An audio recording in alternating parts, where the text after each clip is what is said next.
Hello, and welcome to the latest in our series of webcasts with key figures in the debate on the 2014 Scottish independence referendum. In the hot seat today is George Galloway, who is the Respect Party MP for Bradford West. For many years he was a Labour MP in Glasgow, and he's been touring his Just Say No show around Scotland. Thanks very much for coming in, Mr. Galloway, and thanks for agreeing to take some questions from our viewers. Let's go straight into it. And here's one which many people had a variation on. Bill Boyd, who says, am I right in thinking that you support the democratic right of the Palestinian people to self-determination, but not that of your fellow Scots? Well, that's absurd. I support the Scottish people's democratic right of self-determination. They have that right, unlike the Palestinians. They can freely vote in any general election for the party of independence, but they seldom have chosen to give them very many votes. And of course, they have the ultimate expression of self-determination in an independence referendum in September. I frequently get this on social media. It's perfectly insulting to the Palestinian people who live under brute military occupation, illegal, with a foreign army gunning them down, constantly massacring them, chasing them from pillar to post. It's insulting to the English people to suggest that they are in any way analogous in their relationship to Scotland as the Israeli relationship to the Palestinians. And it's an insult to the Scots to suggest that they would put up with a foreign occupation of their country. It may arise from a confusion because the right of self-determination is a right, inalienable right, cannot be taken away, but it's also self-determination to decide that you're going to share a state with other nationalities. And indeed, some of the most successful countries in the world are precisely that. Well, let's move on to another analogy, perhaps closer. Andy in Stranraer says, in your view, how does Scottish independence differ from Irish independence? And could Scotland leaving the Union result in Irish unification? Well, it's hard to imagine how the latter could occur, but the answer to the first part of the question is similar to the first question answer, which is that the Irish people voted for independence in their act of self-determination and were denied it, had to fight a brute occupation of their country, a part of which is still occupied. But Ireland was occupied by England 800 years ago by physical force. And England and Scotland together as an empire acting around the world, not least in Ireland, subjugated Ireland to brute military and colonial exploitation and occupation. None of that is true of Scotland for the same reasons that I gave in relationship to the Palestinian people. Since universal suffrage, almost 100 years ago, the Scottish people could have voted with a simple X on a ballot paper. Didn't have to give their lives, didn't have even to give their blood. Just an X on a ballot paper. Could have voted for independence at any time and would have had it. So these comparisons are utterly fatuous and insulting to the people who've suffered real occupations. Scotland is not a colony of England, has never been occupied by England. Indeed, Scotland and England together occupied most of the world. But you say it's difficult to see how Scottish independence would lead to Irish unification. I suppose the thrust of the question is, if Scotland leaves the United Kingdom, perhaps the rest would break up, and therefore Northern Ireland on its own might unify with the South. Well, the Good Friday Agreement, which has been signed by both the Republican and the Loyalist parties, is very clear about this, that there can be no Irish reunification, which I wholly support. The key is in the word unification. I don't like to see islands partitioned, separated. It's one of the reasons why I don't want to see a partition drawn across the Scottish-English border. But it can only be done by consent, by democratic consent. That's an agreement between the Republican and Loyalist forces in the north of Ireland. And I support that Good Friday Agreement.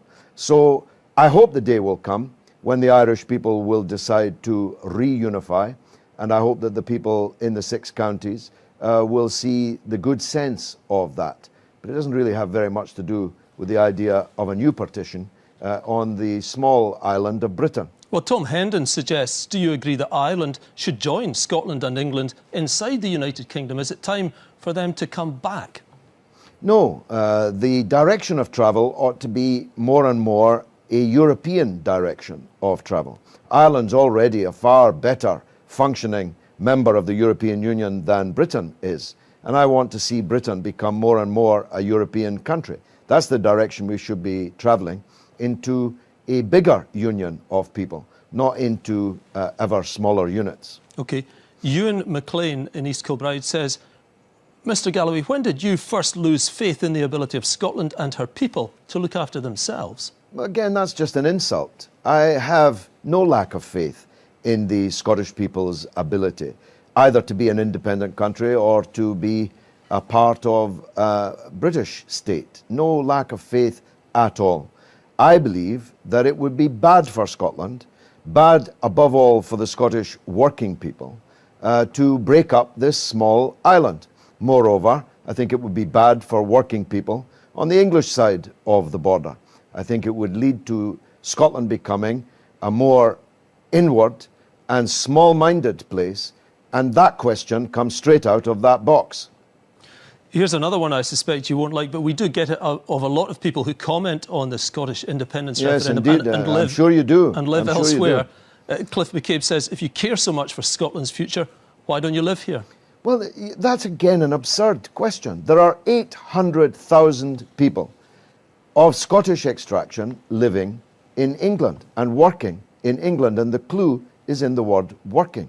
I was a Glasgow Labour MP, as you kindly reminded people in your introduction, until Tony Blair kicked me out of the Labour Party over the Iraq War and then abolished my constituency.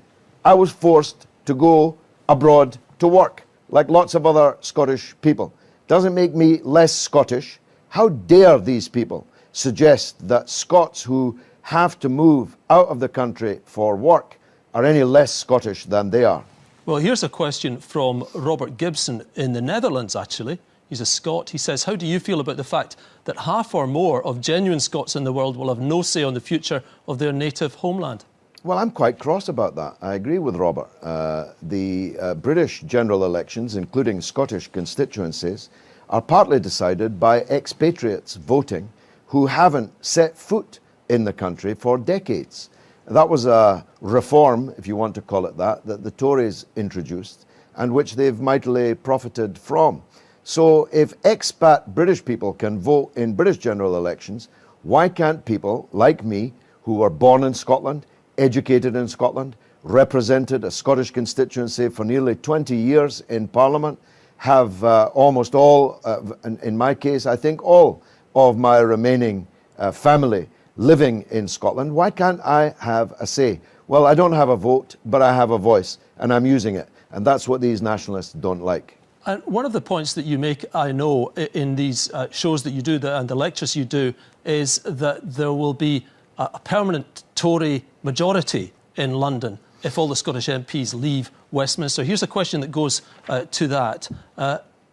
It comes from Aileen Park, who says, how does he propose we would address the undemocratic situation we are in, where Scottish voters do not get the governments they vote for? Well, first of all, that isn't true. Scottish governments voted in 1997, 2001 and 2005 for the governments that they voted for. They got the government in 1964 and 1966 that they voted for. 1959, though, is an interesting one, because in that election, alone of all the constituent parts of the United Kingdom, 50% of the Scottish people voted Tory, the only part of the United Kingdom ever as a national unit to vote in the majority for the Tory party. So this idea that Scotland is some cold water Cuba doesn't bear much examination. So the question is simply flawed.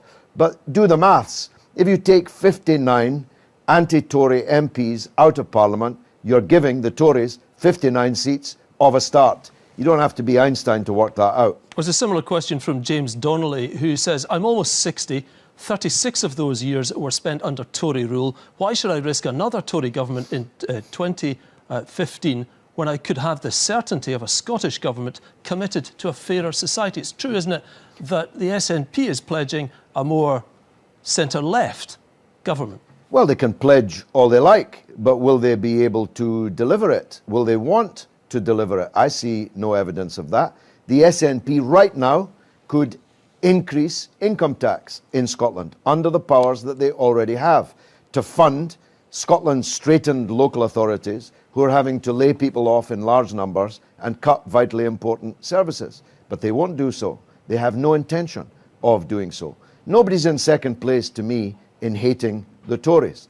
But the truth is, a breakaway Scotland will always live under the Tories, because the Tories will be in power in our next door neighbour almost in perpetuity, as far as the eye can possibly see, and they will institute, freed of those 59 Scottish MPs that would otherwise be a buttress against them, will drive standards down in the interests of big business. It'll be a low tax, low public expenditure, low regulation, Thatcherite economy. And anybody who suggests that business will prefer to locate just across the border where taxes are higher, public expenditure is higher, and regulation is stricter is living in cloud cuckoo land. Business will follow the free market agenda of permanently Tory England. So actually, independence is the one way you can guarantee the Tories will always be in charge of the important issues in your life. Well, still on the subject of that parliamentary mathematics, Andy in Edinburgh says, you've pointed out how the Conservative Party gains an electoral advantage in England if Scotland's MPs leave. Do you think David Cameron secretly wants an independent Scotland? No, I don't think that he does. It would be in the Tory party's interest, narrowly, sectionally, but the breakup of what is a very small country of English speakers would be a very big blow to Cameron and to anybody who cares about the country's standing in the world. Everything from the flag having to be redecorated and so on would be quite humiliating for the Conservative and Unionist Party to be the party which presided over the breakup of the country. You talk quite a lot of how much you hate the Tories and you hate Tony Blair. You're making a film about that as well. I suspect you also hate the Scottish National Party. There's a question from Cameron Kerr who says, would you support the notion of an independent Scotland under the leadership of a political party with more robust and pragmatic proposals rather than the SNP? In other words, if somebody else other than the SNP were running an independent Scotland, would that be enough for you? No, because of the reason I gave earlier, because you cannot, as 5 million people next door to 60 million people who would have a permanently right-wing government, be a left-wing country. It's not possible. I mean, it's a matter of simple logic. Why would a company establish itself in Scotland with a left-wing government, taxing them more, spending more on public services, and regulating business more than a right-wing, Thatcherite, Tory government just across the border? I mean, it's just silly. You need a critical mass of population in order to defend people against the depredations of big business. That's why I'm in favour of a more and more European future for all of our people. But much of the argument about the independence case has been around economics and the views of business. Is that a dead-end street as far as you're concerned? Should we be talking about something else? Well, it's a dead-end street so far as the SNP is concerned, because the Scottish people are not naive when it comes to matters of money. We count our pennies well. They are maybe only bawbees, but they all add up. And we are not penny wise and pound foolish. We know that this is going to cost, maybe cost big time, and that the claimed benefits for it will not appear, will not materialize. So it's a dead-end street for them, which is why they'd like to shift the argument into a kind of Hampden roar. Now, I've stood on the slopes at Hampden and roared like everyone else, and there's nothing wrong with that. But you can't build your life and the life of your children and your grandchildren on a Hampden roar. That becomes just cheap, vulgar, tinny patriotism. You've talked about this race to the bottom with cuts that would try to attract businesses to Scotland. John in Glasgow says, you previously said that an independent Scotland would be dragged into this race to the bottom. Alex Salmond has promised to cut corporation tax. Do you think Scotland would be able to keep free prescriptions and other social programmes that England doesn't have, or do you think they would be abolished? I definitely am certain that they would have to be abolished. If not them, then other aspects of social and public services in the country. Because it doesn't matter how left-wing your programme is, it doesn't matter how left-wing your vocabulary is, or even how left-wing your heart is. As Bill Clinton famously put it, it's the economy, stupid. And if you don't have enough companies paying enough tax, enough high-earning individuals paying enough tax, you can't have public services. No taxation equals no civilization. And people will not locate their businesses in a high-taxing Scotland. And Alex Salmond has no intention. As I said, he could already be raising taxes, but he refuses to do so. And he's pledged to cut corporation tax. That's what I mean by the race to the bottom. That's why business people like Brian Souter, who's bankrolling the SNP, and other big business fellows who have jumped on the nationalist bandwagon, that's why they want Alex Salmond in power, because they know that he will eagerly participate in that race to the bottom. Are you arguing that we couldn't have the sort of socialist policies you would like to see in the UK as a whole? They couldn't be done because you'd be in a race to the bottom with who? Other European countries? Well, that's one of the reasons why I'm promoting, if there's a referendum in the next few years on leaving the European Union, I'll be on the other side of that argument. Leaving the European Union would be a disaster. Only with a critical mass of population and economic strength can you challenge a world based on austerity for the many, prosperity for the few. But it stands to reason, therefore, that we've got a much better chance of doing it more effectively in a country of 65 million than we would in a country of 5 million, when the 60 million were in a country governed perpetually by right-wing conservatives. OK, well, we're almost out of time, and I know that you have said elsewhere that you would quite like to be a Prime Minister or First Minister of an independent Scotland. I'm not sure that that would necessarily happen, but I wondered if we could play a sort of game with a few of the questions, sort of quick-fire questions that Ian Dunbeath sent in.